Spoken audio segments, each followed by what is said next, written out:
before they embark on the research.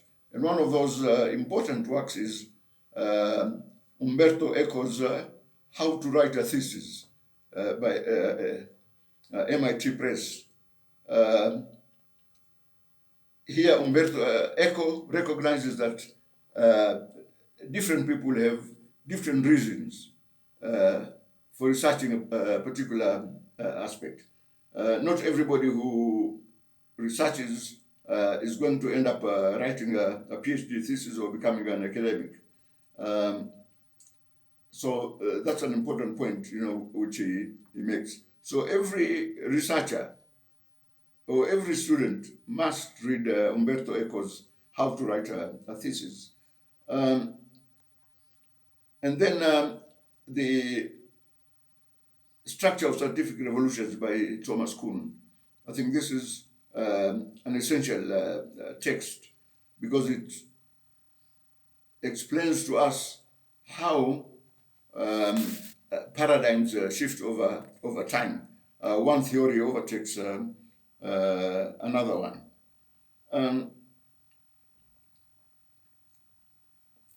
And then there are also other interesting texts like the one by J.N. Ogilvy, Our Empire's Debt to Missions. This is the Duff Missionary Lecture that was given in 1923 and is published by Hodder and Straffen. This is a very interesting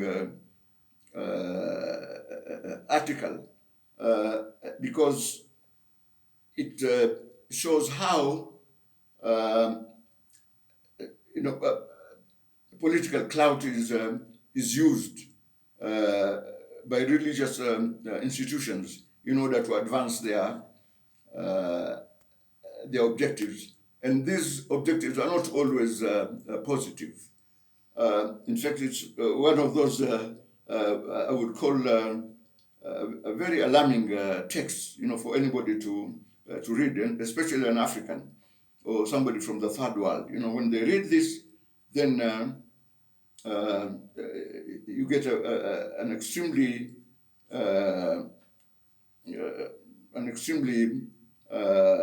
depressed view of things, because you feel that this is how others actually see us, and this is not exactly how we see ourselves. I think I would like to stop there, and then if there are any questions or discussions, I'll be happy to welcome them. Ilaria. Yes, thank you very much, Professor Bakari. This is, you reminded us how it is important to be very well grounded in also in the knowledge of the historical context we want to research, and especially for our European students. We usually do not know, and as professor, we also do not teach enough about Africa. So actually, my first question is for you, Professor, whether you could elaborate a little bit more and explain us which are the main characteristics of Islam in East Africa, and especially which are the main influences on the evolution of Islam in East Africa.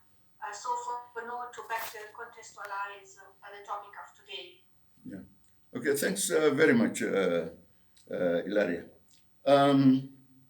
Islam came to East Africa actually from different sources. There was the direction from Yemen, and also the direction north from Somalia. So that's why we find Islam is predominantly of the Shafi rite. The majority of the Muslims here are Shafi, which doesn't mean that there are no other denominations. For example, it might surprise some people to say that there are even Malikis, in East Africa. but the Malikis are confined to the Nubians of Kibra. You know. Professor, yes. Might I stop you? Could you please introduce these notions that maybe some of the students they are not well acquainted with them? So what is Shafi? What is Maliki? And just to give a little bit of introduction on this. Yeah, sure, sure. Um, these are the main denominations that survived, historically. They are the Hanafi, Maliki, Shafi, and Hanbali. These were the more triumphal denominations that spread. So within the Islamic world, um, different parts would belong to these different denominations. As I said, for example, in East Africa is predominantly Shafi because Islam came through Yemen and also through northern Somalia. So, because these people were Shafi themselves, they brought the Shafi right. And as I said, as I mentioned, the Maliki are a minority here, and they're just confined to people in Kibra because they they were brought here by the colonial state, and because of that, they also came with their own traditions. And one of the traditions was the Maliki rite. Although the Malikis are widespread in North Africa and West Africa, in fact, without exception, almost everybody in North Africa and West Africa are Maliki. So the Nubians in Nairobi and other parts of Kenya find themselves in a minority state.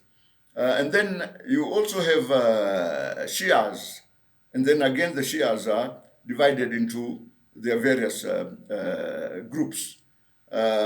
So Kenya is a very complex place, when it comes to Islam. In fact, that was one of the reasons why I decided way back in the 90s to organize a national conference, a national seminar on contemporary Islam in Kenya. And that was because Kenyan Muslims had no idea about themselves, their numbers, their institutions. So I felt, I think, it's not only Muslims, but also the non-Muslims, need to know something about the Muslims here. Because if you have any prejudices, of course, every prejudice is rooted in ignorance. If you are ignorant, then you fear needlessly. But if you are informed, then you are able to make the necessary adjustments. And the result of that conference was the publication of these texts. I hope you can see it.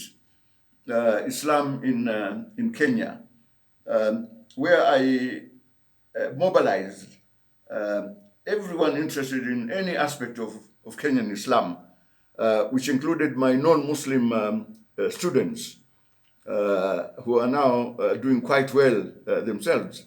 And some are even heads of departments of religious studies. And this gave a lot of basic information to both Muslims and non-Muslims. So this is an essential text for anybody wanting to know something about Islam in Kenya, because there are social, political, economic, educational, religious issues tackled by a whole cross-section of Kenyan society, both Muslims and non-Muslims. So this is something that shows how well integrated Muslims and non-Muslims are, and how they work together. So, for example, the unfortunate incidents that happened just yesterday in Kibera, where presumed Christians torched mosques, and Muslims torched churches. I do not ever believe, that this was actually done by Muslims and Christians themselves. This is something that must have been instigated by politicians. So otherwise, we have lived for centuries very amicably. And the point is, Islam has been here, for 1,000 years. In fact, there's a very interesting article that has just come out, published by in Nature magazine, that talks about Swahili DNA that goes back 1,000 years. And this was not done by the Swahili themselves. This was done by geneticists, who are looking at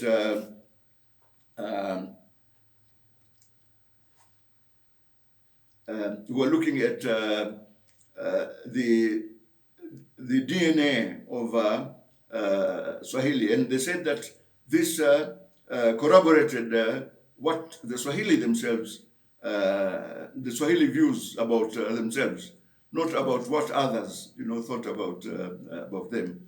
So this is just a good example, and it is in Nature magazine, one of the most influential scientific magazines. So I think that should satisfy at least part of the explanation. Going back to this publication, to this book of yours, Professor, what are the main findings if we look at for example, the intellectual trajectory of Muslims in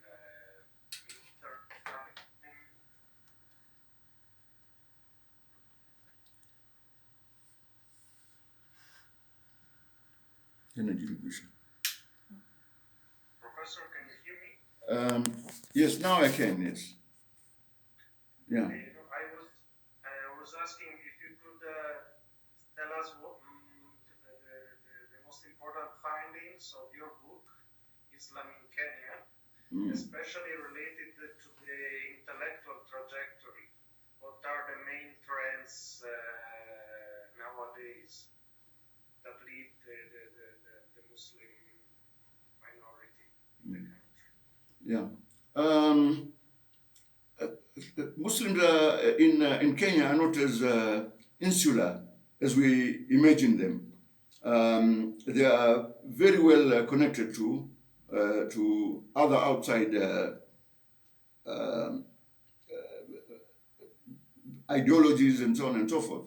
I think this is something that they cannot avoid. But I think they are quite clear who they are, and they're not as influenced as we imagine, by external radical ideologies and so on and so forth. Of course, some people will always try to take advantage of that, but otherwise, in terms of intellectual connections, Muslims read widely. And just to give you a simple example, I have a library here of 3,000 books, across all areas. So not only Islamic, and we have there, just behind me, texts that concentrate on aspects of Islam.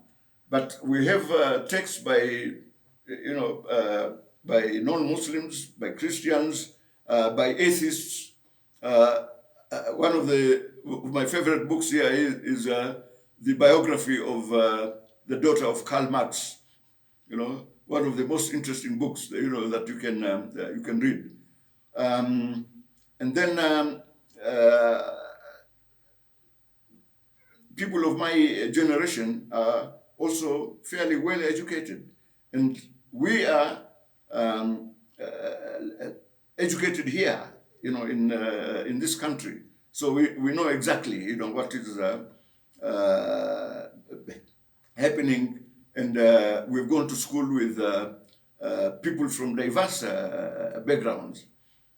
So as far as I'm concerned, we are quite at home in our own country.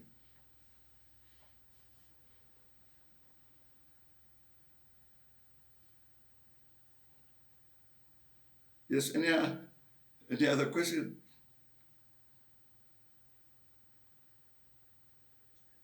In the meantime, while we wait for the other participants to jump in, I'd like to ask another question, Professor, related to the context. You mentioned at the beginning of your lecture that context is pretty important, and in order to understand the history of religion in Kenya, needs to know history of Kenya. And one of the books you mentioned was about European colonialism. Can I ask you how European colonialism affected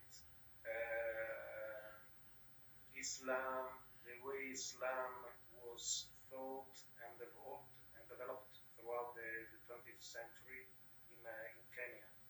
Or it wasn't affected at all by colonialism? I think the colonialists hid behind Christianity and recruited it, uh, as an edifying aspect of society. And of course, you can't do that without demonizing Islam and Muslims. I think that was the strategy. But as I said, Christianity is not exactly a European religion, although it has, it has the same origins as Islam, as Judaism. That's why they're called Abrahamic religions. But the impression, that is created is that Christianity is our religion, is a white man's religion. And if you want to be civilized, become one. But everybody knows that these are not really distinctive people, because Europeans themselves are Asians, they call themselves Caucasians, and they have the same origins, as other Asian peoples. They came from Central Asia. One group moved eastwards, and that is the group that populated northern India, and another one came and populated the area that we call Europe now. So that is why they call themselves Indo-Europeans, because they already saw that they had affinities with these people. Although initially they had exaggerated views about themselves, that they are distinctive, until they saw parallels between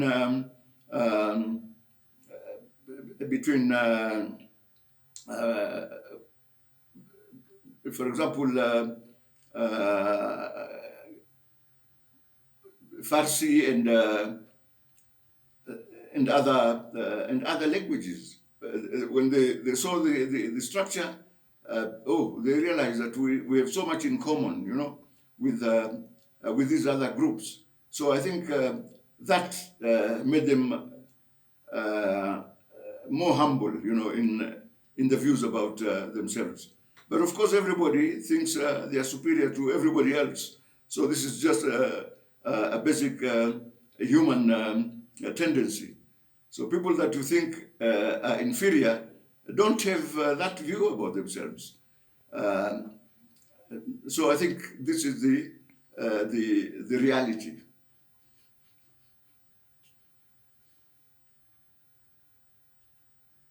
Professor, I have another question. As you know, um, I work a lot on the history of Christian missions in Kenya. And I was wondering about 2 lessons ago, we had Professor Filomena Mwaura, who was teaching us about the new Christian movements in East Africa and in Kenya. And she told us how those new Christian movements and Pentecostal churches, they were a response of, African religiosity to actually the colonial imposition of Christianity. And they said that they are so very much influenced by